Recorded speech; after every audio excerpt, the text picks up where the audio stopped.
What's going on, everybody? It's Jack and Lockie from the Hardwood Rundown podcast. This is episode 7 of The Return. We're previewing every single team going into the 21 to 22 NBA season. Today, we have two very exciting teams, or at least one very exciting team.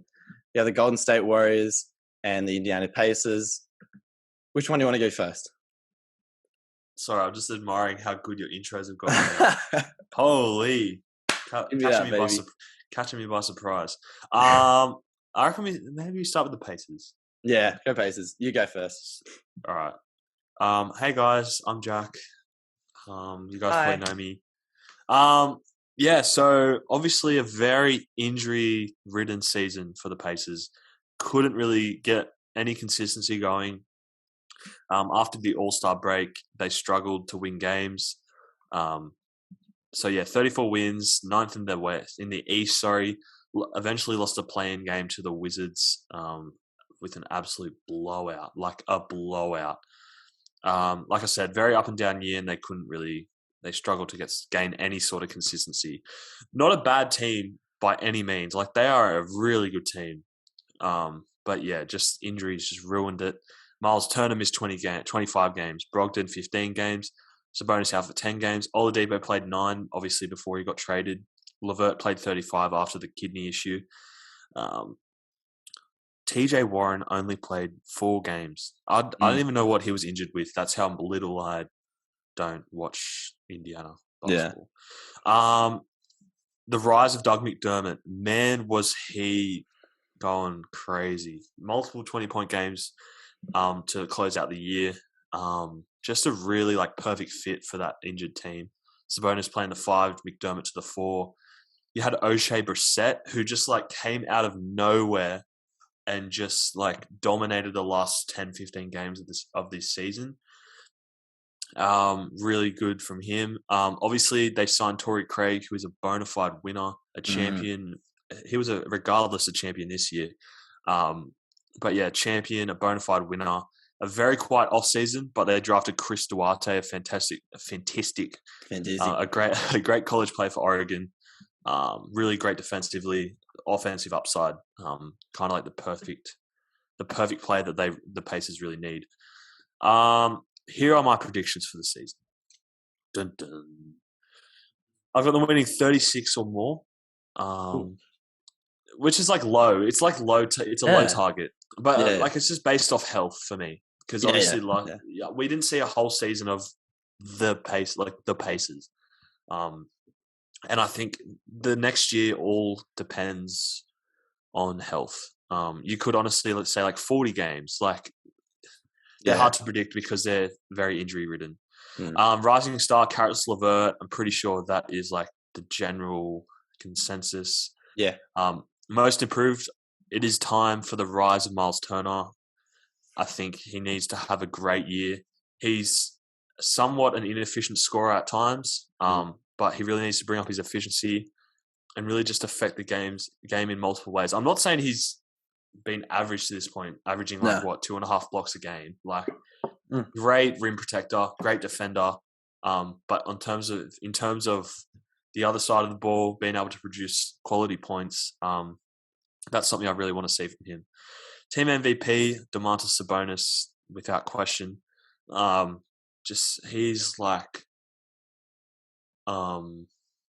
He's just can do everything so well. Defensively, he's not terrible, but he's not great. He's a very average defender, but on offense, he's a bit like Nikola Jokic. Kind of the very same play style. But Jokic really focuses on getting his teammates involved, and Domantas Sabonis is a fantastic post player. Great footwork, just like his dad. Can stretch the floor. Inconsistent from 3. Something he needs to work on, but definitely not a terrible year by him at all, and I'm sure he'll back it up this year as well. He's the perfect sports bet player.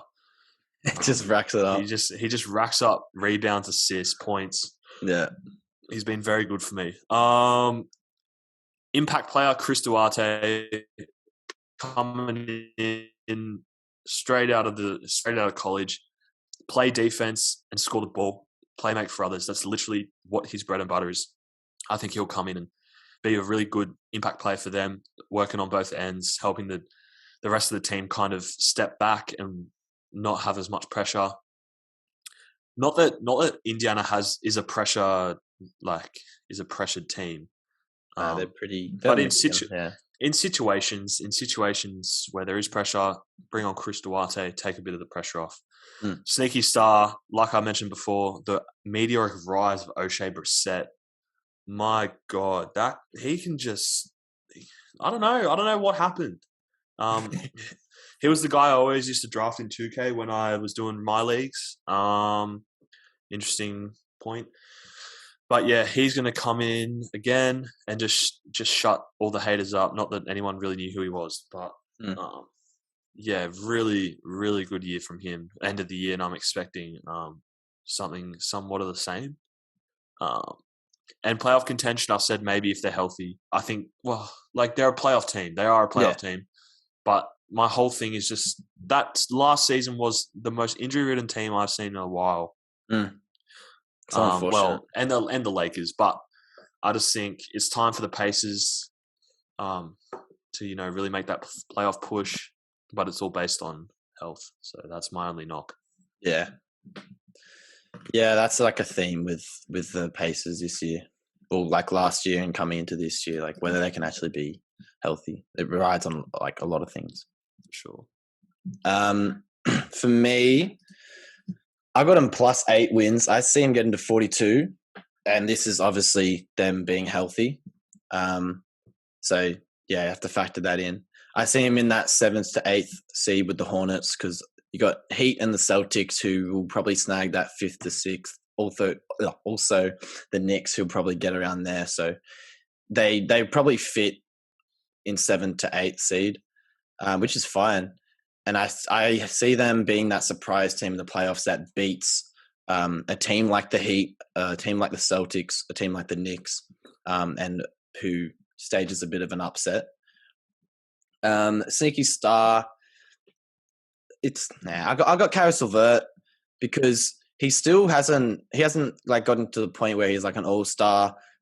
Neither is like Malcolm Brogdon, but I just see him as being like another guy who can just drop 20 a game, a pretty good defender, really skilled, can pass the ball, can make big plays down the stretch. I see him as like the sneaky star next to Brogdon and Sabonis.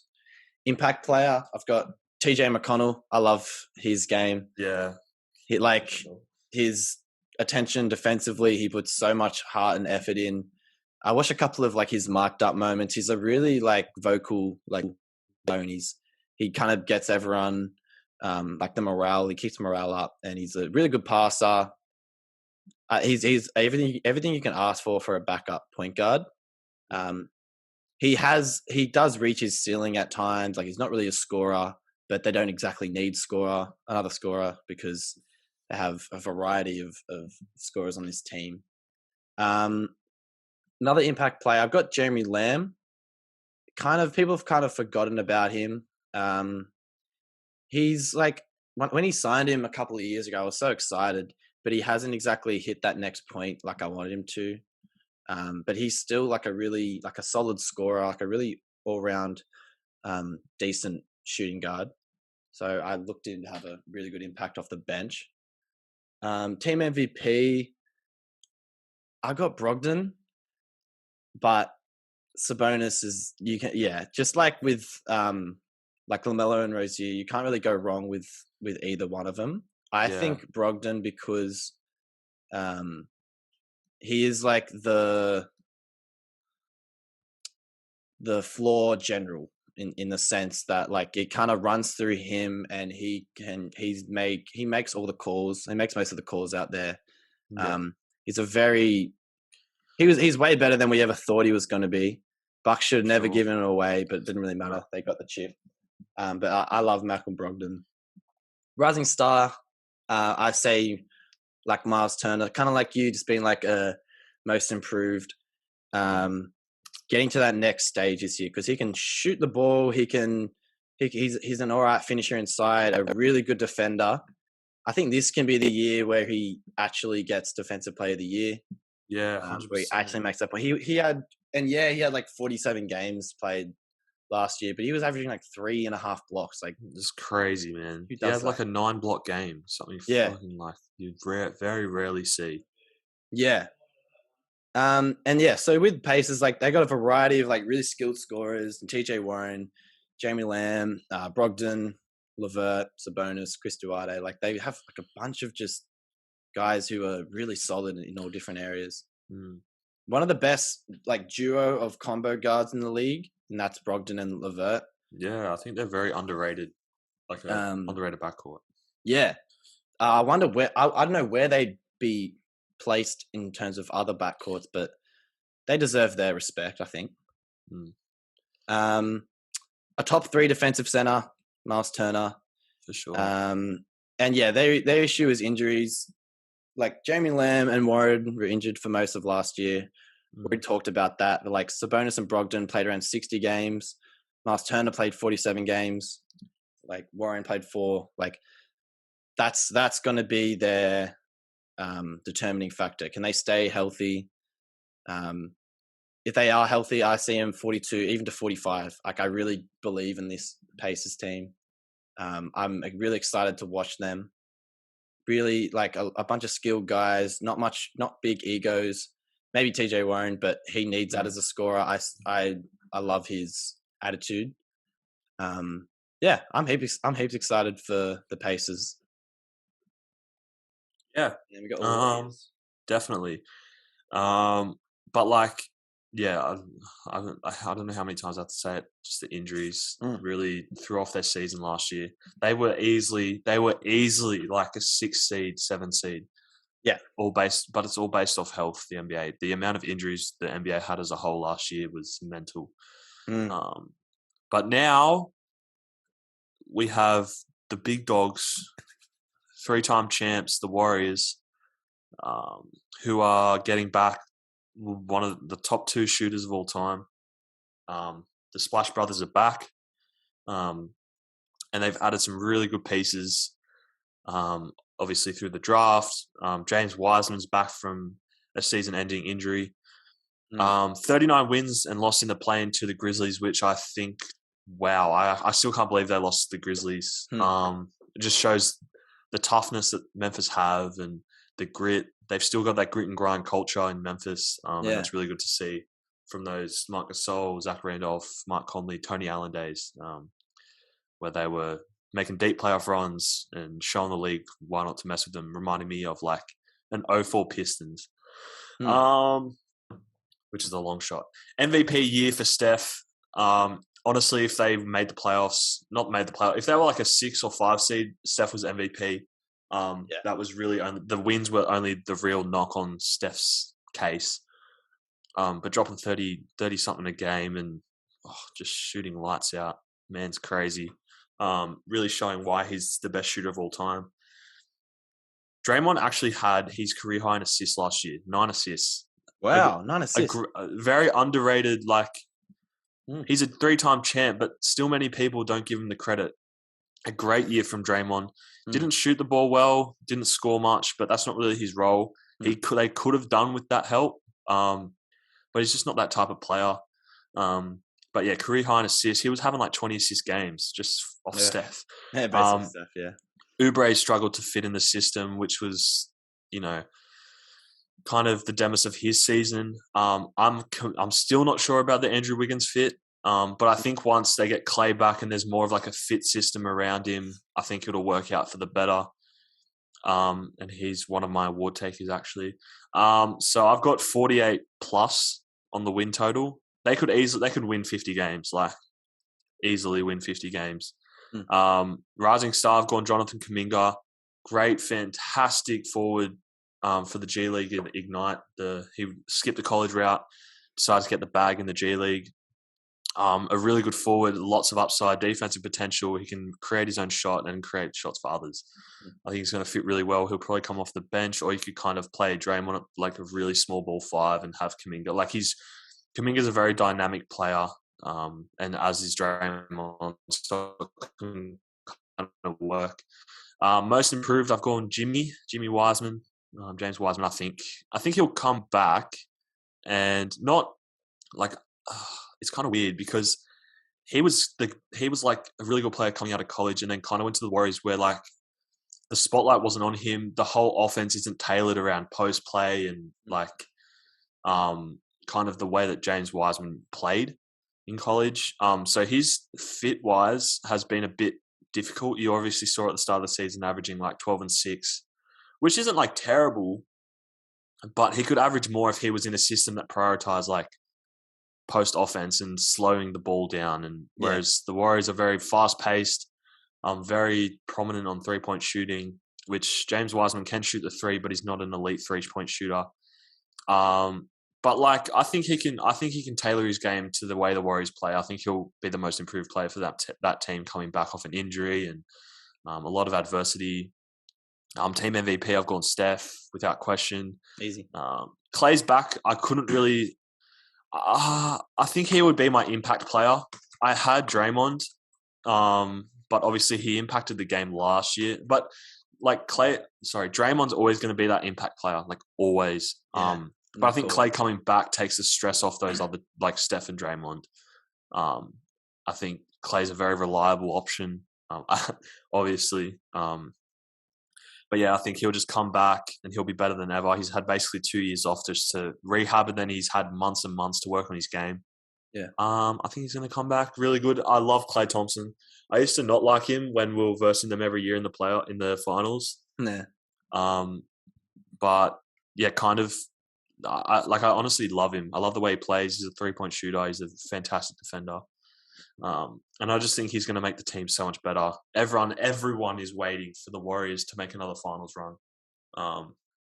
Honestly, if it came down to the Lakers and the Warriors in like the Western Conference Finals, I think the Warriors would take the Lakers to 7.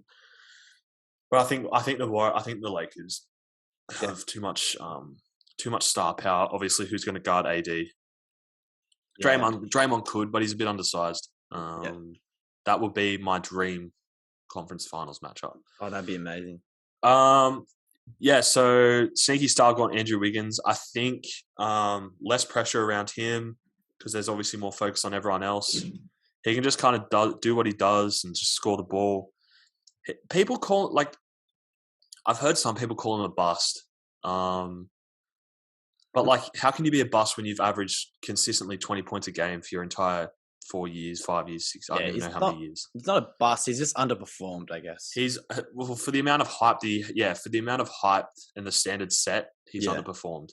I think that's the perfect wording because like, hell, Anthony Bennett was a bust because 1, no expectations. 2, terrible stats. Wiggins, high expectations, 20 points a game, not what he was set out to be. 20 points a game is still really good. Yeah. Shout out to Eddie. Andrew Wiggins is his favorite player. I still don't know why. Will the Warriors contend for the playoffs? They will contend for the chip. Oh yeah, for sure. For sure. There is too much finals experience in this team. You've still got Kevon Looney, who honestly looks like he's 50, but he's really like 25, which is crazy. Wait, how many wins did you say? I said 48 or more. Yeah. I think it's going to be hard to start the season and get back to what they're doing. But once like the end of the season comes, they'll be on their roll. Yeah. And they will definitely contend for the chip. I don't think they'll win the chip this year. No. But they'll definitely contend. They'll make the Western Conference Finals, I hope. But yeah, that is my prediction for the Warriors. I'm really excited. We're into the part of the return series now where we're kind of getting to all the exciting teams and the teams that are going to contend, and very exciting.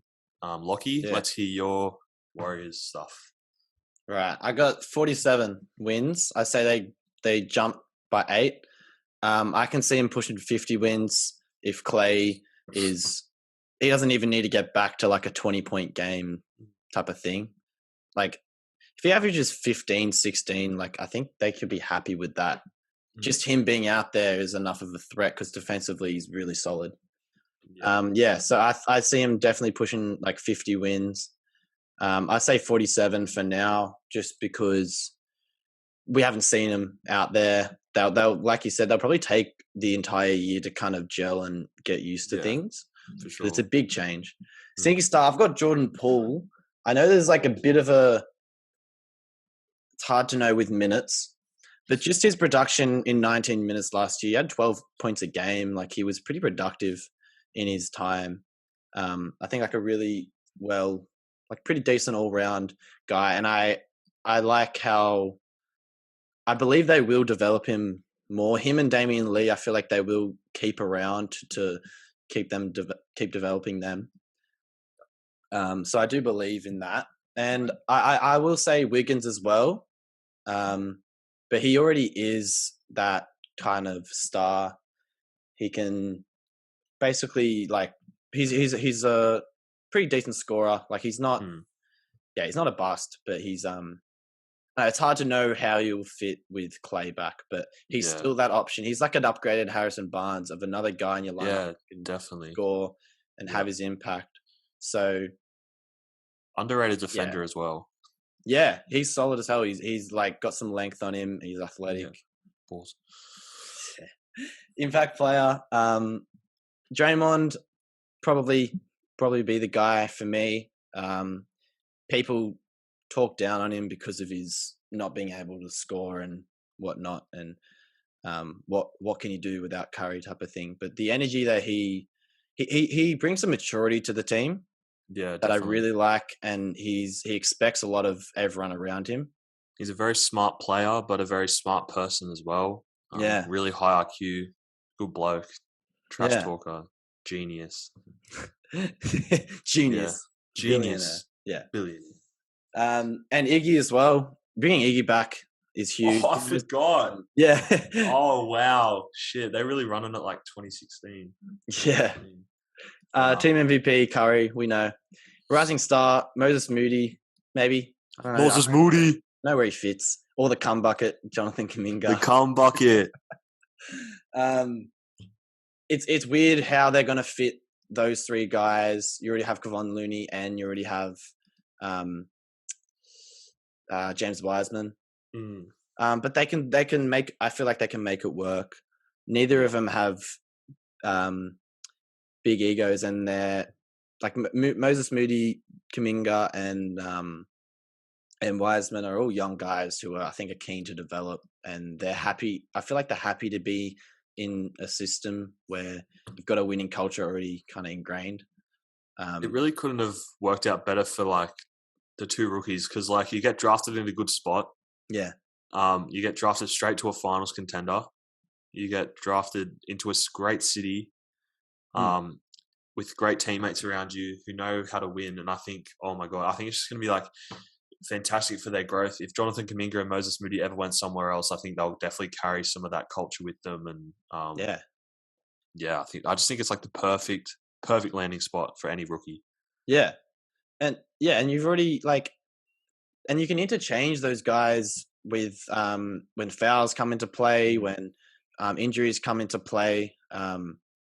They just got some really dynamic big men that they can circulate through their rotation. Sure. I see. So big improvement. I say 50 wins if Klay is healthy. They got really great role players. Curry finally has more help this season, which is huge. He's bringing Iggy back. Great. Otto Porter and Bielitsa as shooters is so good. Yeah. Bielitsa is like a really solid passer as well. I wonder where he fits in the rotation, but just having those two, Otto Porter and Bielitsa, is like so good. I feel like getting them running around screens and in pick and roll action, like they're going to have a really big impact. They're set for a big year. I think Wiggins might not have to be traded. I feel like he can work in this offense as the third option if Klay is doing his thing, averaging like 18, like something solid and efficient numbers. I feel like he can average efficient numbers with Klay back. Definitely. Super excited for the Warriors. I want to see, like you said, like Lakers. That'd be an amazing matchup. That'd be what everyone's kind of wanting to see. They're a year away from really contending They can contend this year. Don't get me wrong, but they're a year away from being a serious contender. I think. 100%. Yeah, I'm excited. Yeah. Any final thoughts? Just what you just said, basically. Yeah, I'm really excited for both these teams here. I was excited to film this because I have a lot of faith in the Pacers. I want them to really prove to everyone that they're not just this whatever team. In the East, and Warriors. We have the chance. We have a chance to look at two of the best like shooters of all time. You know, like two of the top 5 shooters of all time. Yeah, and it's just incredible that we're witnessing it, and they have really solid role players around them. Yeah. Yeah, I'm keen. And like final thoughts from me is like the past 4 teams we've done are really exciting, and Warriors are probably the team that I would like. Obviously, I said the Hornets are like the must-watch team, but Warriors are back. They're back with a vengeance. They're back to contend. Steph coming off like a better year than his MVP year, if you ask me. Yeah. Much more adversity, much more pressure, because you're like the only guy on that team that's really like scoring the rock. No discredit to like Andrew Wiggins, but like honestly, like Steph's the guy that basically brought you to where you were, and just to miss out, pretty sad. But still, Warriors are coming back with a vengeance. Pacers are coming back with a vengeance after a very injury-ridden season. I think they're going to come back and be really good.